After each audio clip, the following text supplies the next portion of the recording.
दोस्तों नमस्कार, मेरा नाम प्रशांत है और आप देखना शुरू कर चुके हैं भारत एक सोच। दोस्तों, चंद्रशेखर आजाद लोकसभा चुनाव 2024 के बाद जिस तरीके से उनका लोकप्रियता का ग्राफ बढ़ा है, वो अपने आप में एक बात एकदम तय करते हुए दिखलाई पड़ रहा है कि आने वाले वक्त में दलित, शोषित, वंचित वर्ग की एक वो बड़ी मजबूत और सशक्त आवाज बनने जा रहे हैं। चंद्रशेखर आजाद से जुड़ी एक ऐसी खबर के बारे में आपको बताने जा रहा हूं। वो खबर आप देखेंगे कि सियासी गलियारों से अचानक से गायब कर दी गई या बहुत कम दिखी। बीते 25 दिसंबर को क्रिसमस वाले दिन संसद भवन के बाहर रेल भवन के पास एक युवक ने आत्मदाह करने की कोशिश की और आत्मदाह एक तरीके से कर लिया, आत्महत्या करने की कोशिश की। इतना बुरी तरीके से वो व्यक्ति झुलस गया कि उसको आनन फानन में अस्पताल में भर्ती कराना पड़ा और पता चला कि वो जो है 95% झुलस चुका है। उस व्यक्ति का नाम था जितेंद्र। जितेंद्र बागपत का रहने वाला था, छपरौली इलाके का बताया जा रहा था। कहा जा रहा था कि वो व्यक्ति विरोधियों के द्वारा बहुत ज़्यादा परेशान किया हुआ था, बहुत परेशानी में था और उसकी सुनवाई नहीं हो रही थी। स्थानीय पुलिस जो है, एक कोई होमगार्ड सा था, उससे उसका विवाद चल रहा था और चूंकि विरोधी जो था वो होमगार्ड था तो पुलिस भी थोड़ा सा बच रही थी आपसी भाईचारा निभाने के चक्कर में। और इस चक्कर में वो 25 दिसंबर को उसने दिल्ली में संसद भवन के बाहर आत्मदाह करने की कोशिश की। इस बात को लेकर के चंद्रशेखर आजाद ने सबसे पहले इस पर अपनी आवाज बुलंद की, सबसे पहले अपनी आवाज उठाई। चंद्रशेखर आजाद जो है अचानक से उसके घर पहुंच गए, उसके गांव पहुंच गए। उसके घर पहुंच करके चंद्रशेखर आजाद ने उसके परिजनों को, माता पिता को और परिवार वालों को जो है उन्होंने सांत्वना दी और सीधे तौर पर अल्टीमेटम दे दिया कि अगर 11 जनवरी तक इस मामले में पुलिस की तरफ से आरोपियों पर कोई मुकदमा नहीं दर्ज किया जाता या कोई कार्रवाई नहीं होती है तो फिर चंद्रशेखर आजाद धरना प्रदर्शन करेंगे, सड़क का रास्ता अख्तियार करेंगे और डीएमएसपी कार्यालय के बाहर प्रदर्शन करेंगे, धरना देंगे। ये बात चंद्रशेखर आजाद ने कही। इसी दौरान पत्रकारों से ने जब चंद्रशेखर आजाद से सवाल किया कि प्रधानमंत्री नरेंद्र मोदी जो है ख्वाजा मोइनुद्दीन चिश्ती अजमेर शरीफ की दरगाह पर चादर भेजेंगे, तो उस पर भी चंद्रशेखर आजाद ने सीधे तौर पर कहा कि कुछ लोग जो हैं वो इस देश में शांति व्यवस्था स्थापित नहीं होने देना चाहते हैं। सीधे तौर पर चंद्रशेखर आजाद ने कहा। दोस्तों, ये बात इतना ही नहीं, उन्होंने कहा कि जो आज की तारीख में, जो वर्तमान में कुछ लोग एक ही धर्म को टारगेट कर रहे हैं, लेकिन ये देश टूटेगा नहीं, एक साथ एकजुट रहकर चलने वाला देश है।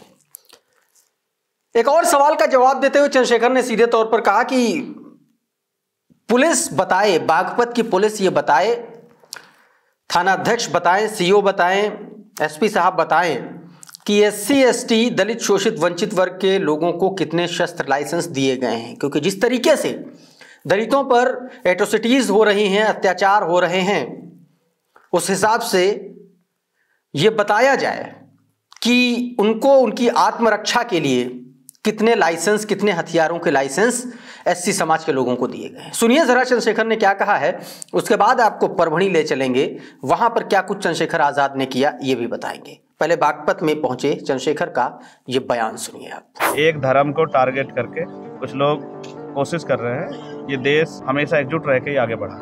जो लोग देश को तोड़ना चाहते हैं वो इस तरह की नीति रीति को आगे बढ़ाने का काम करें, सिर्फ राजनीतिक स्वार्थ में, उनको समय पर जनता जवाब देगी। सांसद जी, आपने जो सीओ साहब थे उनसे आपने एक सवाल किया था कि आपके थाने में कितने लाइसेंस है और किस किस को है। नहीं, मैंने सीओ से नहीं कहा, क्योंकि सीओ के अंडर में सिर्फ थाना नहीं आता। मैंने थाना अध्यक्ष से पूछा था कि आपके इस खेकड़ा थाने में कितने लाइसेंस हैं। उन्होंने मुझे 350 के लगभग बताया। उसमें मैंने सिर्फ उनसे पूछा कि शेड्यूल कास्ट के लोगों के पास कितने लाइसेंस हैं, और मैंने ये भी गारंटी दी कि 10% से ज़्यादा नहीं होंगे, और ये भी उन्हीं के पास होंगे। इन 10 में भी 9% जो राजनीतिक पार्टियों से जुड़े हुए हैं, आम आदमी जिनके साथ एट्रोसिटी हुई उनके पास नहीं होंगे। और मैंने सीओ मैम से कहा कि आपके सर्किल में जितने लाइसेंस हैं आप मुझे उसकी रिपोर्ट दीजिएगा। मैं डीएम एसएसपी से भी अभी मिलूंगा, उनसे भी कहूँगा कि बताएं कि बागपत में शेड्यूल कास्ट के लोगों पर कितने आर्म्स लाइसेंस हैं। नहीं, बागपत भवन के बाद अगर इन्हें न्याय नहीं मिलता तो आपका अगला कदम क्या होगा? आप जानते हैं मेरा क्या कदम है, मुझे आप मेरे किरदार को जानते हैं, मेरा कदम क्या है। फिर मैं सड़कों पे लड़ूंगा। इस दिन फिर मैं आपको बागपत जो है जिलाधिकारी कार्यालय पे घिराव करके बैठा मिलूंगा,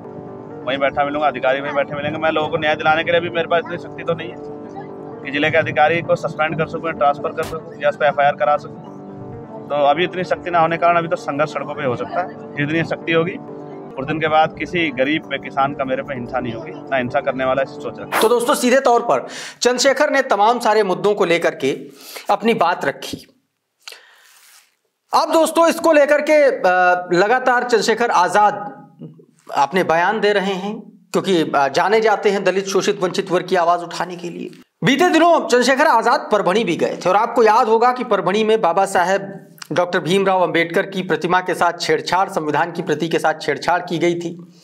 उसमें पुलिस द्वारा लाठीचार्ज किया गया था, और उस लाठीचार्ज में एक व्यक्ति की मौत हो गई थी, और चंद्रशेखर आजाद उसी सिलसिले में परभणी पहुंचे थे। चंद्रशेखर आजाद जब परभणी पहुंचे तो उन्होंने कई सारे बयान भी दिए, तमाम सारे टीवी चैनल्स पर उन्होंने अपने बयान दिए, और सीधे तौर पर उन्होंने महाराष्ट्र की भारतीय जनता पार्टी की सरकार को निशाने पर लिया।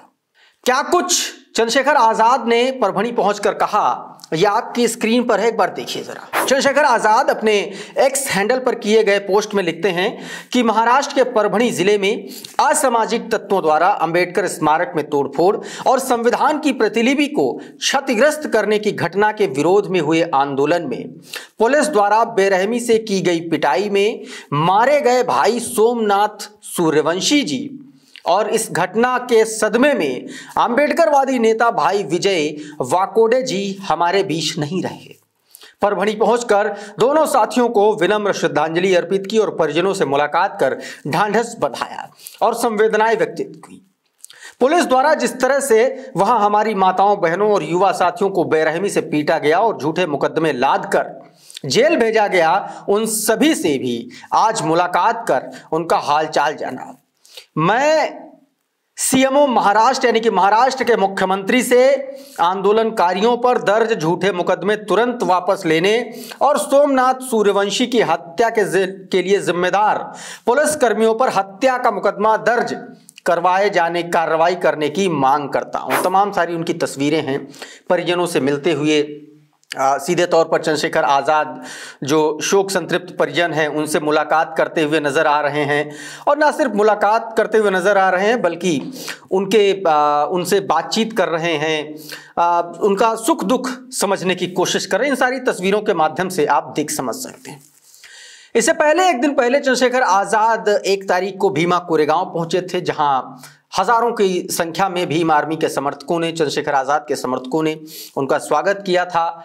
और इस दौरान उन्होंने भीमा कोरेगांव पहुंचकर शौर्य दिवस के मौके पर उन तमाम सारे महार रेजिमेंट के सैनिकों को, योद्धाओं को श्रद्धांजलि अर्पित की।